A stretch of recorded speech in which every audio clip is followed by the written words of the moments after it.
Don't scroll, because the advice I'm about to share with you that a billionaire gave me made me millions and millions of dollars, and it changed my life forever. And I got this advice 20 years ago. So pay attention. This will change your life. Here it is. Very simple. Never take advice from people who are not already living the lifestyle that you want to live. Let me say that again, because it's simple but powerful. Never take advice from people who are not already living the lifestyle you want to live. So let me give you the backstory on that. I used to train a billionaire, okay, at his home, 35,000 square feet. And a lot of you will resonate with this, because I was very, very torn.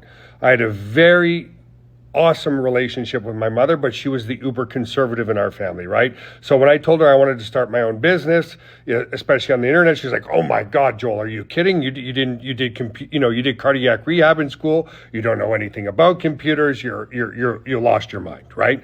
And of course, we always want to make the people we love the most very, very happy. So one day when I was doing the personal training of Dr. Copeland, he owned Corral.com. That's the billionaire. Go to Corral, Corel.com. You can check them out there. He said, "Joel, let me ask you a question." And I said, "Sure." First he said, I can see that you're torn. Like, what's going on today? I said, "Dr. Copeland, I really want to start my own company, but every time I talk to my parents about it, more specifically my mother, she just really tears it down, right? And it doesn't matter if it's your mother, a friend, or whatever.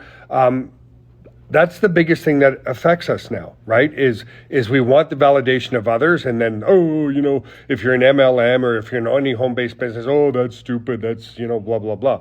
So what it does is it removes the emotional component of it. So he said to me, "Joel, I'm not here to brag, but whose lifestyle would you rather live? My lifestyle?"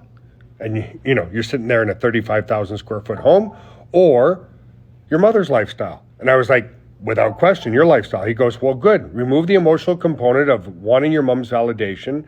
And so the only thing I can tell you is never take advice seriously from people who are not already living the lifestyle you want to live. So do you want to live my lifestyle, or do you want to live your mother's lifestyle? And from that day forward, it changed everything for me, guys. Completely everything, because I was like, he's so right. And then that way I was able to remove the emotional component around it. And then I was also able to take rejection much, much better, right? People always like putting you down, like, "Oh, that's stupid. Oh, don't do that, or don't do this, or network marketing is stupid, or home-based business is stupid, or internet is stupid." Now I just look at them and I go, okay, do they live in a 30,000 square foot home? Are they driving a $130,000 BMW? No. Then don't take it seriously. It'll change your life, guys.